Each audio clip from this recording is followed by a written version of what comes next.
Hello and welcome to Tinfoil Helmets, your occasional spicy hot take roundup of the latest F1 rumours, all with almost believable conspiracy theories to back them up.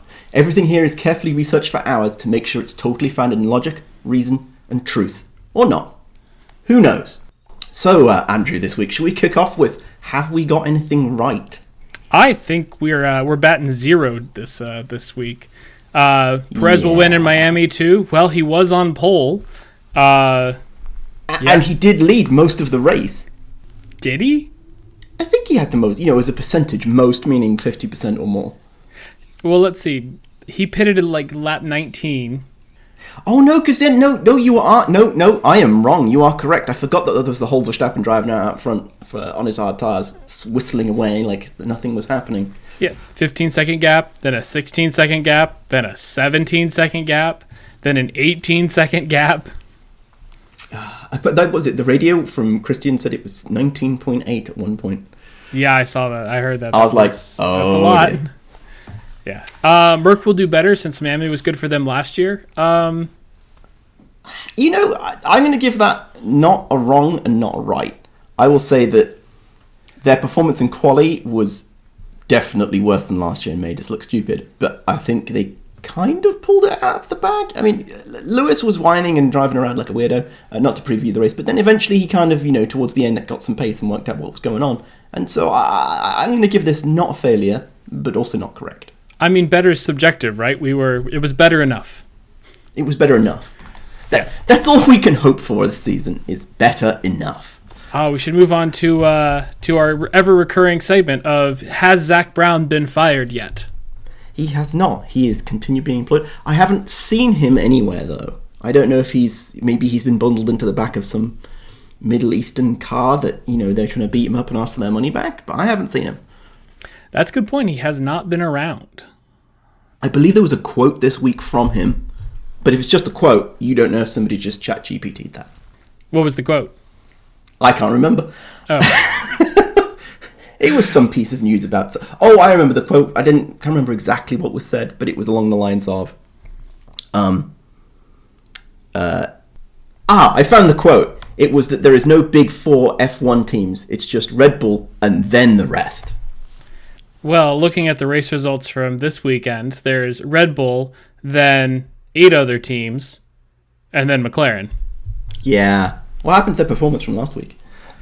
Man, who knows? Like that car is just, it's so unpredictable week in and week out.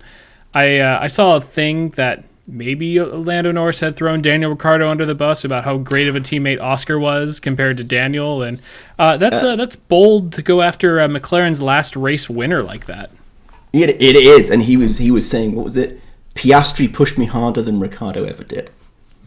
Maybe he wasn't talking about on track. Maybe there was some sort of behind the scenes fighting thing going on where they push each other. Yeah, I mean, Oscar's been fine, but I wouldn't necessarily...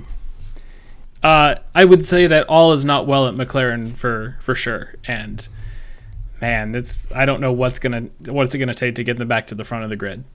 Yeah, it's going to be interesting. I can't remember when they've got some upgrades. I think maybe it's Imola like everybody else. We'll see what happens. And then we'll have another exciting segment of, is Zach Brown still the CEO of McLaren?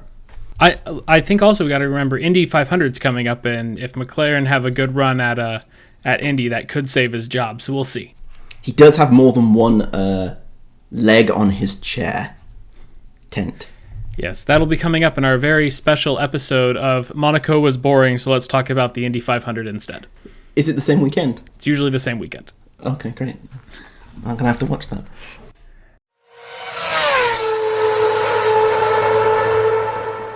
Okay, so, thoughts on Miami, or as I had titled it, thoughts on mediocre Miami prior to the race, and I believe maybe I was held true by that. Well, it was better than Baku.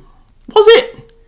I will say yes. I will say it was definitely better than Baku because the problem with Baku was you had the car starting in relative the order that we thought they would be in. And then you had a safety car that was right around everybody's optimal pit stop strategy. So as a result, everybody was on the same strategy and not much happened. Miami, you had Max out of position starting P9. The top 6 cars on the grid were 6 different manufacturers, so a bit of a jumbledy grid. It was very clear that I think by the end of the race, I think it was very clear that the hard to medium strategy was the best way to go about the race. So, like, you know, you had Lewis, who started P13, was not looking good for the first half the race, suddenly be up there in P8, or P6 is where he finished. So, you know, that was clearly the better strategy. I mean, Hülkenberg had the fastest lap at one point in time going hard to medium. I was surprised by that. There was more, the Haas, in fact, maybe were kind of the surprise performance of the weekend. Really, I feel like they lacked the drivers to capitalize on it, but they did. They held up quite well throughout that race. Yeah, I think they definitely did. It was a bit of a weird one. But I mean, we got to see some brilliant overtakes, unlike Baku, where there were no brilliant overtakes. Were there any overtakes in Baku? Not really. But, I mean, yeah, Max is in a rocket ship, but him getting both, Charles and George, was it, at once? Or who was that? It was George and Gasly, wasn't it? Or was it Charles? No, it wasn't the Merc. It was I think it was Charles and Gasly. Either way, whoever it was, I guess that's also how memorable it was. We forgot who that was. But yeah, that was a brilliant overtake. He saw that 3 turns earlier. Yeah. Oh, it was Hülkenberg, wasn't it? It was Hülkenberg and Charles. That's who it was. Okay. Because Charles and Hülkenberg were going at it, and then Max was just like, "I'll just let you guys bicker and bye." Like, opportunistic, but also knew what he was doing. Yeah. Did you get to watch any of the pre-race at all? I did not, and I am eagerly awaiting your review. Yeah, this is one of those things of I agree with a lot of the sentiment on Twitter of it was a little cringy. However, I have to say, in the spirit of American sports, getting the starting lineup introduced to the fans, I thought was very cool. It may have gone on a little bit longer than it should have been, but you know, I thought that was really neat. Does that happen at all in other European sports? Of like, you know, here's the Tottenham lineup for today, and they introduce the players, and they run out of some sort of tunnel with smoke, or is that just a very Americanized thing? They run out of the tunnel. I don't think they have the smoke, but they do run out of the tunnel, and they do announce the team and the captain usually.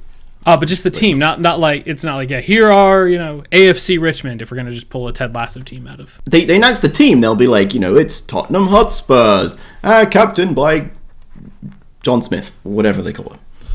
Oh no! See, in the American sports, you got like all the starting lineup of introducing your we're in the West Coast, so your 2023 or your lineup for tonight's Mariners, at first base. They'll go through everybody and list who they are. Like they'll come out and wave to the crowd. So it was kind of cool to see that, and I liked that aspect of it, but it was maybe a bit too long. Was it WWE style, effectively? That's what some people were saying. I definitely saw it more as like if you watch the Super Bowl when they announce the starts for the teams, it's yeah. I mean, this is going to sound really weird. I think it's appropriate to adopt the country that you're racing in. Some of their culture is how you choose to stylize the race, right? It makes sense, and so I think if America just followed what everybody else did, I don't think that would be good for F1 in America. It needs to make the race American in some way, and as long as that doesn't involve any driving in straight lines, I think we're probably in a good place. How do you feel about left-hand turns and only left-hand turns? Wrong. Okay. But we've talked about this before of some of the stuff that the Mexican Grand Prix does is so cool, like the mariachi band doing the F1 theme. That's fantastic. So no, I definitely agree. I like when countries put their own unique twist on the pre-race celebration. This is the slight problem, I guess, if America's going to have 5GP going forward what's Vegas going to be? Is they going to get a bunch of strippers making work on the pole while the driver comes on? And then what are they going to do in Texas? Ride a horse on while lassoing something? Sir, that is a stereotype. Yes, but is it wrong? No, some days. Okay. Not all days. I do think it was... I did like it, but I think it could have used a little bit of a tweak. I was surprised there was no flyover. For a country that usually likes to flex its military might, we did not get any high-speed, very fast jets flying over. I thought that was a policy change this year. Oh, maybe. The F1 had done it, and then I think it was the first race. I think in Bahrain, they had a flyover, and everybody was like, I thought they banned these. And well, we gave them an exception for this one. So I thought that was interesting. Here's the question of somebody who did not see it.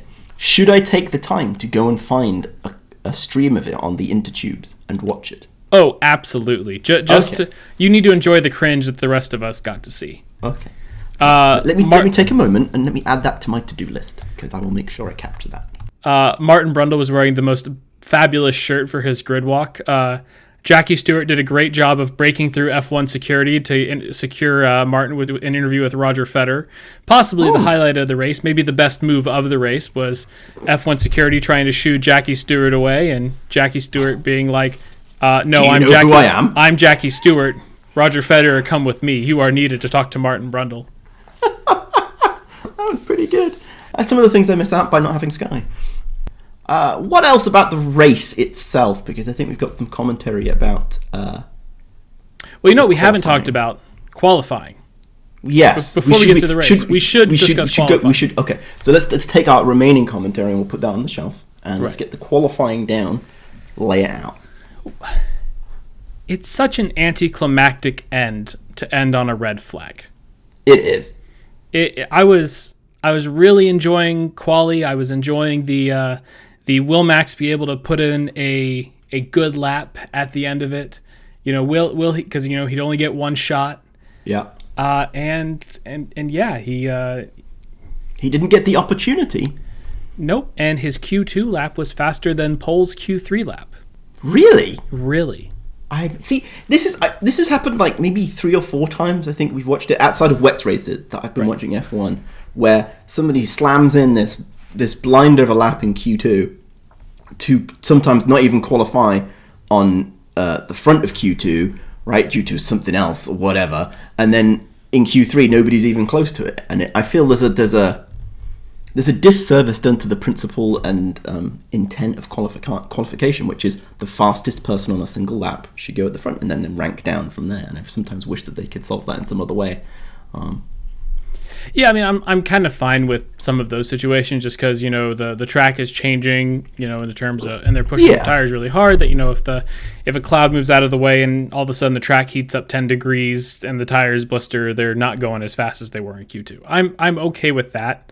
Miami was relatively stable. Yeah, I mean, Checo improved, a half second from Q1 to Q2 and Q2 to Q3 each time. So, you know, he was moving up, but it was definitely one of those cases of, you know, is Max going to play it safe? Is Max going to really go for it? Because, you know, he only has one lap at this point in time.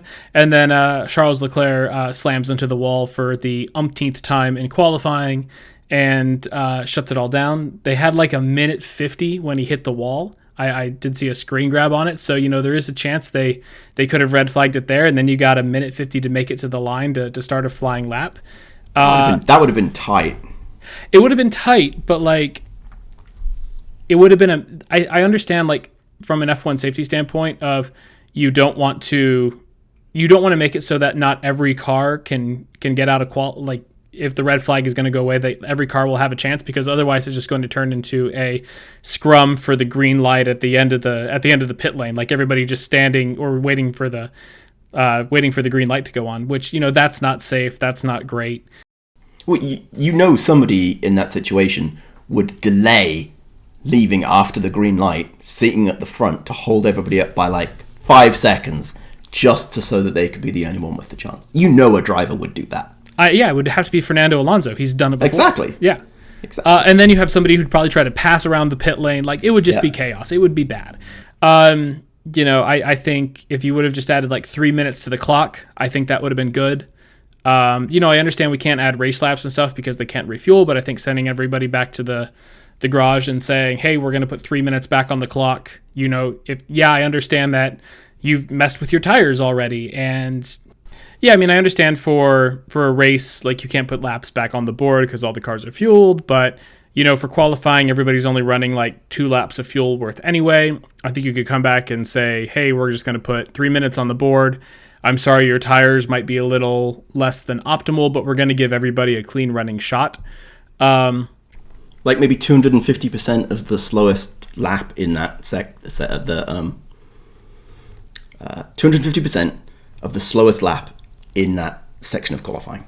Sure, something like that. Or, you know, just something that's like, we clearly know how much time this is going to take. It's probably track dependent.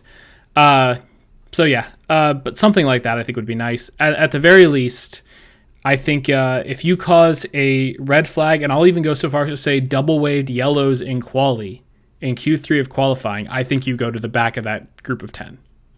Interesting. Even if they'd set the lap that was like, I don't know, they were third fastest, they'd set that at the beginning. Yeah, I mean, Charles qualified ahead of Max, and Max never got to set a time. Some of that was on Max's fault, and he knows it was on his fault. But it's one of these things of, is it?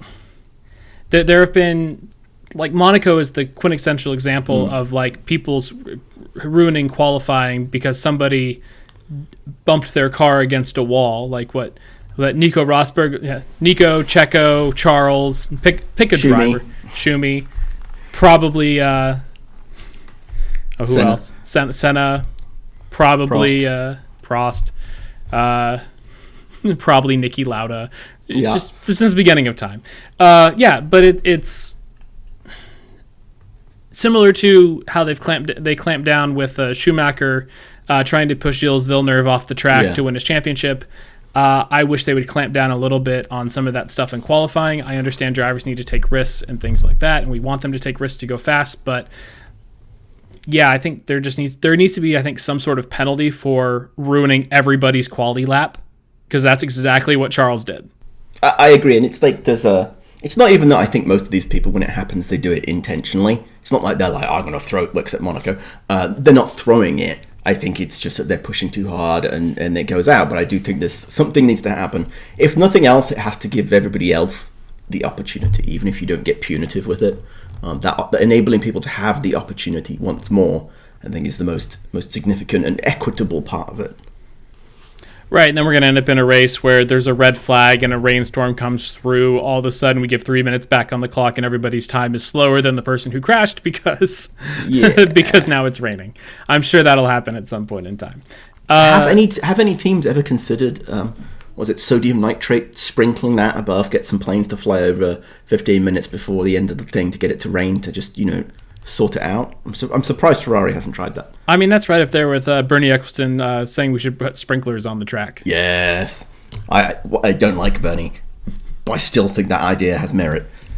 It's something, that's for certain. Yeah. I'm not sure if it's merit, but it's something.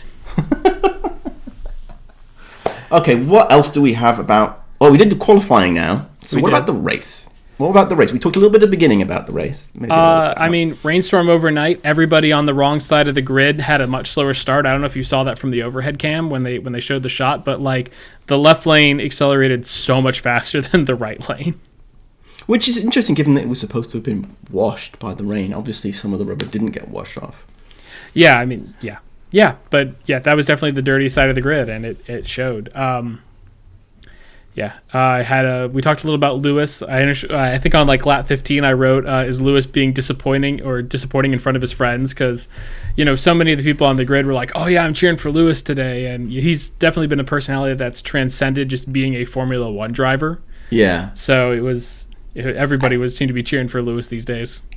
I do think he managed to pull it out towards the end. I'm still disappointed he didn't beat George. But it was interesting to watch his performance in that race. I was very confused at the beginning where he wasn't sure that it would be able to go to the end. And he seems to have been talking about the car. And I have no idea what he was waffling on about. I think he got bumped somewhere on the opening lap and maybe was worried about wing or suspension or something like that. But it seems to be fine. But once he got through halfway, I was surprised he managed to get as high as he did, because I think I was doing the math when he was still on the hards and it was like lap 35 or getting close to something like lap 39, and I was like, if he stops now, he's going to end up in like 17th. But he managed to pull it up to, was it 8th in the end? 6th. Sixth in the end, P6. So that's a pretty good recovery from A13th. That's 7 places on the grid, and I think he ended it he did a good couple of overtakes. It was a pretty reasonable performance. I don't think he disappointed his friends. I think he disappointed his friends with their qualifying performance. That was pretty shocking. Yeah. So there are definitely 2 drivers I still want to talk about. One of them we really need to talk about, and that's Lance Stroll. Will Lance Stroll cost Aston Martin second place in the championship? Yes. I agree. Just like, to be brutally honest, Daniel Ricciardo cost McLaren last year. What, eighth in One the position championship? No, they were like sixth last year. They could have been fifth if Daniel Ricciardo had been performing as well as Lando Norris last year. They would have had so many more points, and they probably would have beat Alpine. Yeah, but it's different when your dad owns the team. Yeah, I've been trying to decide whether Stroll has just always been this bad, and he finally has a competitive, or has a teammate who will show him up, Fernando Alonso, or if actually he's still struggling in recovering from breaking his hands. I mean, he could, but I think some of it is, I mean, the car is clearly there. It's clearly there. Like, wait, well, to play devil's advocate, is Fernando Alonso out driving that car? I don't think so. Is he making it go faster than it's really meant to be? I am one of those people that's on the side of Fernando Alonso has never outdriven the car he's been in. I would agree with that. So why would he start out driving a car now? No, I think that's fair. That's fair. I'm saying playing devil's advocate. Yeah. I mean, Fernando does take time to watch Stroll's overtakes on the big screen as he's driving around. He had the most boring race, but he was 20 seconds behind behind Sergio and 10 seconds in front of George. He just had nothing to do. Yeah, I still think he did very well for that. But he did amazing, and that's the thing is Aston Martin can legitimately beat Mercedes this year, but Lance is faffing around at the back of the grid. Yeah, it was. This is a guy who didn't even get out of Q1 because they were. He did not get out of Q1 because they were concerned about saving tires. He started like 17th. Oh, jeez, I missed that. Did you hear the commentary from him on the radio to say, "Can you tell me my performance and my relative times and everything else?" Yeah. And I was just like, did they forget Lance was there? I'm more on the opinion of that of you can know where you are to the cars around you when you're actually battling for points. Until then, you just need to be going faster. Like fair. Like, yeah, I think, Carlos has a good reason of, hey, I need to know the race situation given I'm carrying a 5-second penalty and I'm up here in the big points. Right. Alonso wants to know what people are doing. The Mercedes need to know what other people where they're each other doing because they're on different strategies and they're trying to maximize points there. Lance, you can figure out where it's going on in the race when you're actually getting to the points and not trying to get past Yuki Tsunoda for 11th. Like, your teammate's on the podium and you're not even in the points. This was the crap everybody was giving, like, Gasly and Albon for, like, a couple years ago behind Max when he was lapping them. And, like... So if you're Daddy Stroll, what do you do, right? Like, do you accept that it's a business venture and really the money that you've poured into it over the last 3 years has finally started to pay off? You're going to get rid of your son. Let's put aside the family drama of that. But does the fact that you no longer have necessarily any physical skin in the game mean that he's no longer interested and wants to sell Aston Martin to someone? I'm just curious because he owns a large chunk of Aston Martin road cars, 2 different entities apparently, and so I'm curious. What would you do? How would you handle that? It's definitely a difficult situation for sure. It was definitely, I think. Let's not forget, Lawrence isn't just like trying to help out his kid. He is a massive racing fan. And I think in some ways, like owning a Formula One team has always been his dream, and he had the opportunity to finally do it. And given that he owns a big chunk of Aston, if I'm Aston, I'm going to lean on Lawrence and say, hey, you're carrying our brand name, and we could be in a much better position. We could be battling for the Constructors' Championship, but one of our drivers is not measuring up. Well, if you extend that to Aston Martin road cars, you're like, if we could get the Constructors' Championship, imagine the marketing, the halo effect it has on selling some cars that will break down on a regular basis. Like, what is my opportunity that I'm missing because of that? It's like, it's not, in some respects, to take a step back, it's not just about, is Lance going to do his dad good by succeeding? It's, what is the impact on the larger business by not having that championship? And I don't think Stroll's necessarily a bad driver, but because I think a great spot for him would be like LMP cars with Aston. Yeah. Like yes. Put him in a hyper Le Mans car. Let him go play around in WEC. Like that'd be just fine. And let the F1 team do the F1 team things. I think Lance would land just fine. He's not the worst driver on the grid by any means, but when it comes time of your team is battling with Mercedes, you need 2 cars up there. Is this secretly you trying to get Danny Rick back into F1 again? Oh no! If anything, I'm shopping the Lewis to Aston Martin and Fernando and Lewis back together. No. We talked a little bit about this off the podcast, but given the large cheer that Danny Rick got when he was shown on the screen in qualifying, I want Danny Rick in NASCAR. Yeah, I think he has to be in NASCAR. I think he has to accept that his time in F1 is probably really past, and that there's the reality he can have more success and be happier in NASCAR. I mean, Juan Pablo Montoya loves NASCAR and preaches the gospel of how great racing in NASCAR is. Mm-hmm. I think Danny's got a great American fan base. As someone who doesn't necessarily watch a lot of NASCAR but is a big fan of Danny Rick, I would so go start to watch more NASCAR just to see what Danny Rick's up to. Yeah, I can't watch NASCAR until we get British commentators. I'm sorry, I can't cope with the American style of commentating. It's too much like the intro that I need to go and watch. It's too over the top. Well, I mean, would a British commentator know what a big V8 block engine is? I'm sure he would. You can train them. That's just technical material. It's the style. You can't teach that. It's a thing you are born into.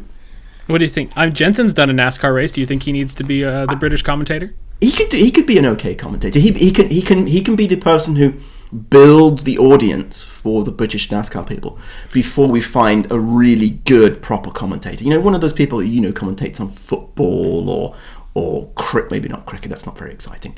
Maybe Martin can do a special one-off NASCAR coverage. Would you accept an Australian as your NASCAR British? Possibly. Sometimes I've watched the occasional clip of Australian sports, and it's a little over the top. Australia is halfway between British and American in terms of OTT levels. Oh, it's one of my favorite countries. It's fantastic. It's everything there wants to kill you, though. That is true. I think we need to talk about Charles. So we're going to go into we segueing into spicy takes and rumors. I think we're getting there. Unless there's anything else you want to talk about the race. I don't think so. One more comment. The audience size, while bigger than last year, it looked very quiet outside of the actual stadiums, and I feel like they overcooked it, which makes me very curious what year 2 of Las Vegas is going to be like after everybody realizes that Las Vegas is a terrible racetrack. Well, honestly, I think Vegas and Miami are going to cannibalize each other because as somebody was pointing out, like both the tickets are astronomically expensive, and if you're somebody coming in to watch a race in the U.S. from outside the U.S., it's like, oh, for $100 more I can go to Las Vegas instead of Miami? Okay. There's something more to do in Vegas than there is in Miami, other than sweat and get eaten by alligators.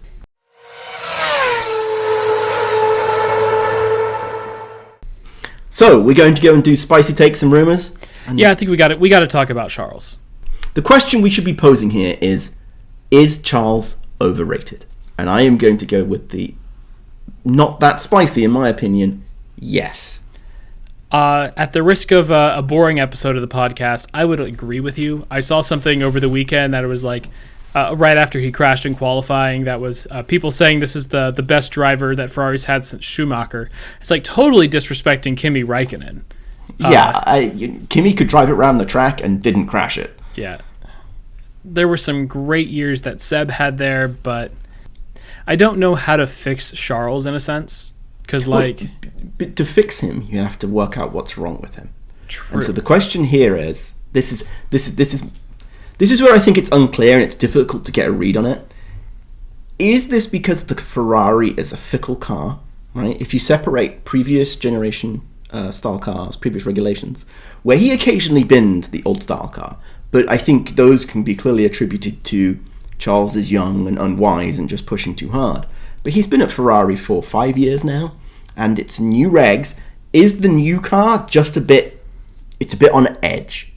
And the question is, if that's the case, he's just pushing it just a little bit too hard because he knows he can drive it better than everybody else, and it just goes out on him. I don't think that's the case. It does look like it's still porpoising. And yes, it does. If it porpoises just wrong at just the right time on a bump, which is I think kind of what happened in Q3, he goes flying. But why does that not happen to Sainz? I mean, Sainz had a terrible run at the end of last year, if I recall correctly. He had a terrible run at the beginning where he kept ending up putting it in the Imola, he went off. Australia, he went off. He had like 3 races where he DNF'd on the first lap. It was ridiculous. But Sainz is not held up as the second coming of Michael Schumacher, and people talk about that for Charles. And the thing that I think makes me think that it's not the car is the fact that it never happens when he's not pushing. He's always in an extreme situation when he's got something really critical on the line.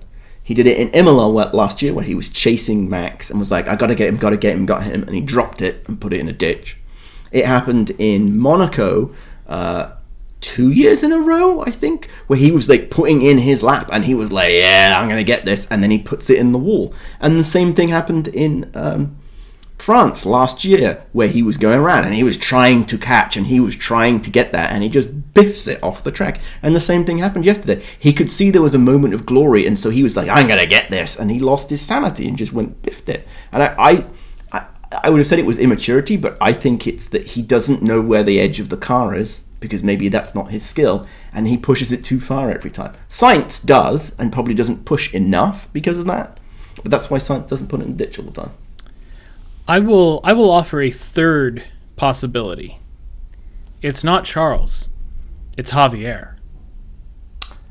Really? That's why he's spinning off into a wall? Is he just saying the wrong thing at the wrong moment and distracting him? I don't think it's necessarily saying the wrong thing at the wrong moment, but we have humorous clips going back to Seb's days with Javi just clearly not understanding his role and what he needs to tell the driver. There was even something from this weekend of Charles being like, do we have enough time? And Javier's like, nope, Sainz didn't make it through, or something about Sainz. It's like, no, you clearly don't understand what I'm asking. And you listen to like GP talk to Max, Bono talk to Lewis. These guys are very good about calming those guys down. Yeah. And saying, hey, this is what you need to do. This is the process. This is where you're losing time. They're very technical. They're very focused. They're very laser focused.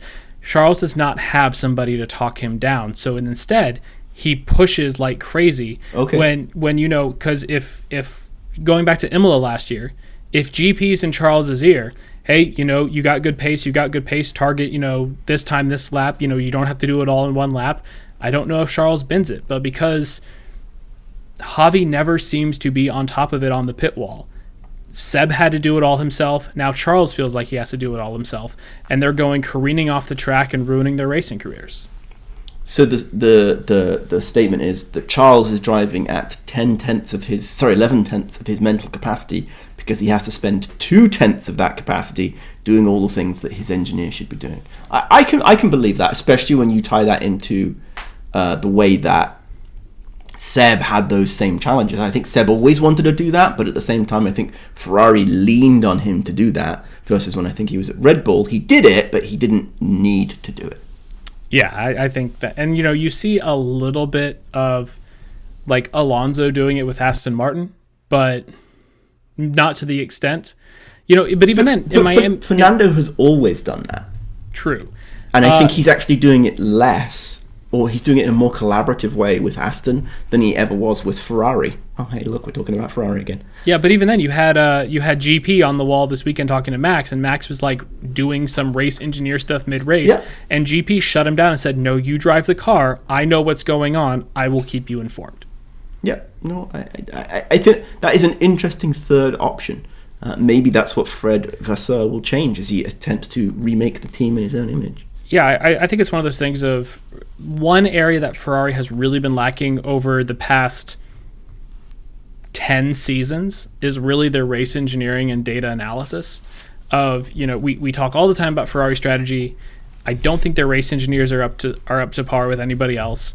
And I think Charles is losing because of it. Yeah, the car might be fickle, but he doesn't have any support, it seems, throughout the team. It is the paradox of Ferrari that every time they don't do well enough, the media in Italy calls for whoever is running Ferrari at that point, calls for their head, and we change the head, and then we go off and keep doing the same thing with the same people. The reality is actually maybe the team principal is not the problem, and it's the rest of the team, and they need to They need to clean house and replace all of these people with new people. You have to accept that probably going to spend 3 years rebuilding the relationships, but maybe that's what they really need. Yeah, I mean, it goes back to Aston Martin of just because you're family doesn't necessarily mean that's the best place for the job. Indeed. But this brings up the question, if Charles is in fact overrated, who is Merck going to get when Lewis retires? Because the leading rumour that's been going around for, 3 weeks now, is that Charles is the leading candidate for Mercedes to replace Lewis. Who do you get if you don't pick Charles? Like, do you make the decision at this point? You're like, Charles can stick with Ferrari, we need to find somebody else. And the question is, who do you go for? Alex Albon. Interesting. So Albon and George, because they like each other. They do. They seem to get on. Yeah, I mean, right now with what I know of the grid, I don't follow F2 that closely. There's enough good F2 drivers, it seems, coming up that Red Bull's going to have a problem, and maybe they loan somebody to Merck. But Merck doesn't seem like Merck is too conservative. Like, for all the complaining we do about Red Bull pulling up F2 drivers too early and then churning them through the meat grinder, I don't think Merck does not strike me as that type of company. They're a measure 14 times cut once, possibly to their own detriment. Do they not have anybody coming up through like an F2 driver program? They've got Vesti, but I don't think he needs some time in a back of the grid car, much like George. I mean, George was very good in F2 and F3 and just came in there and won and nailed it and was brilliant, and they still stuffed him in the back of the grid rather than giving him the top seat. For somebody who is not winning the championship on the first attempt in F2, I don't think you're going to, put them in unless you see them as actually a number 2 driver, because George is your number 1 driver. Maybe then? I mean, they don't really have a back of the grid team to throw anybody in at this point in time. No, they don't. I mean, Aston's not going to take it. McLaren's not going to take it. Williams is doing their own thing now. Like they don't have a spot in the back of the grid like they did with George. But remember that Williams now has ex-Merck team as their new team principal. So maybe that relationship can be rebuilt. Maybe that's the play, is they go take Alex Albon from Williams and say, look, you're really good, we'll give you a top flight. Then they can shove the Vesti in Williams and see whether they're any good or not. But I suspect the reality is Vesti's not going to make it to F1 unless he sort of has a sudden turnaround halfway through the season. Yeah, I do feel like Williams is pushing a little bit more that we don't want to be somebody's backmarker team. Bringing in Logan Sargent, bringing in Alex Albon the way they did, I don't see them as the landing pad, and that's I think it's going to be one of those things of you're either going to have to put a first year driver next to George and check George's mentoring skills, which I'm going to guess leave a lot to be desired. Yeah. Maybe that's the slow departure from F1, just like Schumacher tried to do. Lewis can be the mentor to try and mentor whoever it is that they put in the other seat, in his ex seat, just like Schumi did. Well, if we're really going to go with it's all poetry and rhymes, then it's got to be Lando Norris. I think there is so much potential for that. I was checking earlier. His contract runs out in 2025, so it's a little tight. He has to drive the 2025 season.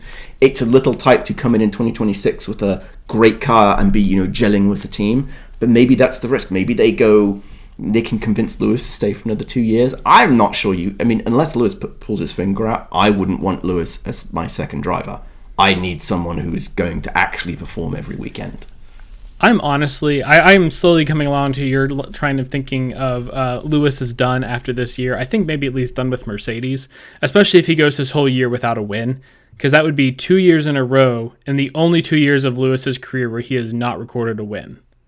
Yeah, and the thing that the thing that I struggle to decode is it because he's done or because he knows there's nothing on the line, right? Some people work best when they know there is the true chance, right? Fernando's always going to drive the wheels of the car. He cares about winning, but he doesn't really care about winning. He cares about the racing. And I think Lewis, for better or for worse, who's been extremely successful in his entire motorsport career, there's a point it's like, why am I getting up and coming to work every day when I know that I can't win? Like, this car is in its current state. Maybe it'll be better after Imola. It cannot win without luck, and he doesn't want a lucky win. It's not like, yeah, I won. He wants to be like, I want to be at the front and I want to be fighting for winning. And I worry that he isn't done, but after 2 years, he's like, I got to get on with my life. Because do you trust Merck to fix it for next year? I'm not sure I do. I think this is a very similar to a Red Bull situation. I think Merck is going to take until 2025 to get back to being competitive once more, and then maybe they'll nail the next regs. Great, good for them. But do you want to wait until 2025 to be, hoping to, pick up some scraps? And maybe not 2021, 2025. I don't know. I'm not sure. I think that Lewis is just in the very lucky position of when you are possibly the greatest Formula One driver to ever exist, you can just be like, I've had a good career and I'm done. Like, because there are drivers up and down the grid, past and present, and definitely in the future, who will go their whole careers with never seeing a win and just want one season in the kind of cars that Lewis had. So, I think he can definitely leave Formula One with his head held high. But yeah, I could also see him moving to Aston for just like one last fun hurrah. I mean, how great would it be if his first season he was teammates with Fernando and his last season he was teammates with Fernando? I'd love that, especially if they were fighting for the front of the grid. I think that would be... I would love it even more if they were just like the two bestest of friends. They through the journey that they had taken over the last, 13 years or whatever it is, they would be like, nah, we're over it now. Yeah, I'd agree with that. Like a buddy movie, that'd be great. The most selfish like F1 driving as like they could possibly do, of like, oh, all right, I'll block for you, and you could, the pure just, I would so love that buddy racing car movie. I agree. Okay, next item on our spicy hot takes. I think this is yours. Michael Andretti was on the grid. Martin Brundle got to talk to him. They're pushing forward. They're hoping to be the 11th or 12th team, whatever, with Formula One. So they're looking for 2025 for Andretti Cadillac to be on the grid. I heard I think it was either a news report or an interview with him.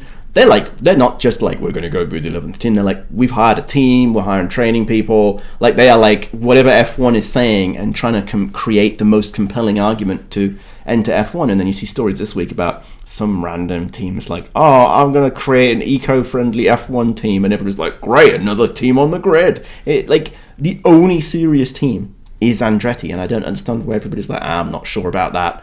I'm assuming that part of this is just PR, like shenanigans to create the story, and behind the scenes these conversations are more serious.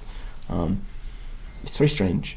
Yeah, I mean, F1 has done a lot to try to, in a sense, discourage new teams with like a certain sort of buy-in and stuff, so teams just don't come and go. And I can appreciate that, but if you have a team similar to an expansion team in any sport that's willing to come in and say, hey, here's the money, we want to be part of it, and especially like, I know in America, the Andretti racing name it's racing royalty in America, essentially. Yeah, it's a serious team with serious skills and serious intent. It is not Jackie Jones saying, hey, I think I'd like to have an F1 team. Like, it's a real intentional effort, and from a team that has shown that they can do it. So I think it's very strange. Yeah, and I think it'd be great for the sport if they were in, and I think it'd be even better if they were great and good. Like, yeah. No, I agree. I'm not one for like expanding the grid to like 30 teams, but I think it could easily take on at least another 2 teams. Yeah, maybe I think 3. 24 is at least a good number. Yeah. Okay, next item. All this week we have had stories. Perez is going to go and take the World Drivers' Championship. He's finally mature enough. And then Max does Max. And I wrote this before the race, because that was what my gut told me, is that Max was going to come and max this. And that's exactly what he did. I was surprised at how Max did this. Because, like, so if you think back to, like, Jeddah, I mean, where they were in a similar situation of kind of Max was out of position and coming back through the field. They got to a point where they were both just doing similar lap times, and it kind of ended up being a stalemate. Maybe it was just on the fact that they were on a different tire strategy, but I mean, Max came through the field, and it was to a point where even in the middle of the race, like lap 30 to 40, like Checo would put in a fast time on hards, Max would put in a faster time on 20 lap older tires. Like, it was insane. Like, he just, I think he was like, well, I've just kind of been messing around at the start of the season. Similar how, like, Lewis didn't race until like the second half of the season, and then he like really turned on. And that's just how it really felt today. If Max was like, oh no, this is getting a bit too close. We're just going to nip this in the bud right now. Yeah, I mean, it's an example of why Max is a generational talent, right? He is, unless he just nopes out for no apparently good reason, he's up there with the Sennas, the Hamiltons, the Schumachers. Right, like and I always find it funny to see the stories where people are like, oh, like you'd see it with Hamilton and Bottas, like, is Bottas gonna get Hamilton this season? He's already in, and over it comes, and you're like, no, I'm just gonna smack you down because, it was the beginning of the season, took me a few races to get into the vibe. Oh, and off, here we go. And let's not forget, it's the anniversary weekend of Max getting called up to the main team in 2016. Yeah, how many years is it now? 7 years? 7, yeah. 7 years. It feels like an eternity. Yeah, I could see him leaving Formula One before Fernando Alonso, to be honest. Yeah, it was interesting. That was one of the stories that people kept writing, I think, in the middle of the week, which was like Max being like, I'm fed up with all this stupid stuff. I'm here until 2028. And there was a whole story about Red Bull's really got to work really hard to retain all the top engineers. And Max was like, they do. And I'm here till 2028, so they can leave if they want, but I'm here till 2028. And so it'd be interesting to see what 2028's like. I did see a remark from Checo where he was saying that despite, unless you're George, Max is actually a very gracious loser, and he's been doing a good job of congratulating Checo on all of Checo's achievements this year. So I'm pretty sure behind the scenes at Red Bull, everything is totally fine and very reasonable, and they love each other and they're very nice. But the media likes to create a story, and they're trying to create a story between them. And I think, as much as I really don't like Checo, I think it's unfair to stir it in the way that they're stirring it. Yeah, I mean, I think that's also one of those things of life was good with Hamilton and Rosberg until it wasn't. Yeah, but I don't think Checo's going to pull that out. I don't think Checo is unlikely to go to this extreme lengths that Rosberg went in an attempt to beat Hamilton. Well, Monaco's coming up. We'll be able to see those double-waved yellow flags. Yeah, 2 years in a row. So here's one of my last takes, spicy takes rumors. I think the further we get away from Australia, the more it's going to realize how much that hurts McLaren. That double points finish they got, because they are sitting fifth in the standings right now, tied with Alpine, and almost have twice the number of points of Haas. You're saying hurting them in terms of tunnel time, or are you saying it's going to hurt them as they realize how crap their car really is? I think their car is crap, and they had that Australia finish that put them in such a place that they are not going to get the tunnel time or CFD time they need to make that thing less of a tractor. True. Maybe the hope here is maybe everybody else does actually perform better. Maybe Haas, like this weekend, they can do some more good races when they're at home. Yeah, the weird thing is Williams is at the bottom with 1 point, but I feel like Alex is doing a great job of driving that car, just can't seem to get any points out of it. So it's very interesting. If you were to ask me who is higher in the standings, Williams or McLaren, I'd say maybe Williams, but yeah, but they lucked out because of the crazy Australia race, right? Yeah, and I think that's going to hurt them. I really think it is. Don't disagree with that. Yeah. Bottas was a lot better this weekend. We didn't talk about that. He did have good performance, and he did start to slide down towards the end, but Alpha definitely seemed to be in a better state than it was last weekend, which was truly atrocious. Right. So Dominic, you got anything for Imola? What do you think is going to happen?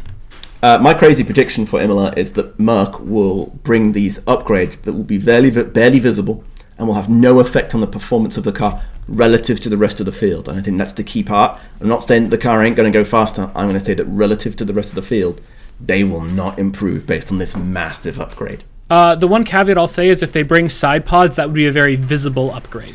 Indeed. I don't think that's coming, but I will happily eat that. But I still hold that their performance won't change. Maybe not visible in terms of the timesheet, but it might be a very visible upgrade in aesthetics. Exactly. Yeah. Exactly.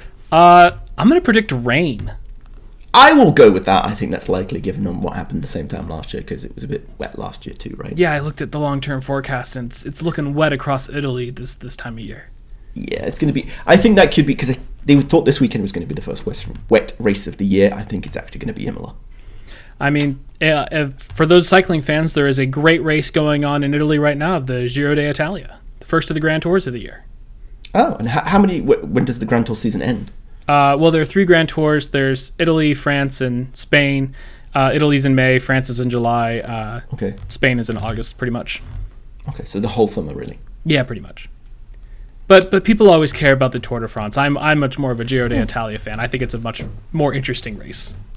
It's always the famous ones that get everybody going. Well, they are all famous. Anyway, we should wrap this up. Thanks again for listening to Tinfoil Helmets. If you have any feedback for us, please feel free to write in, or you probably know us, so just text us at feedback@tinfoilhelmets.com. Don't forget to let us know your own conspiracies, feedbacks. Please don't forget to subscribe to the podcast and rate us on Spotify and Apple, wherever they are. Tell your friends. The only way we get more listeners is by people promoting us, because there's probably no way we're going to self-promote ourselves. So we'll see you in 2 weeks' time for an Imola wrap-up.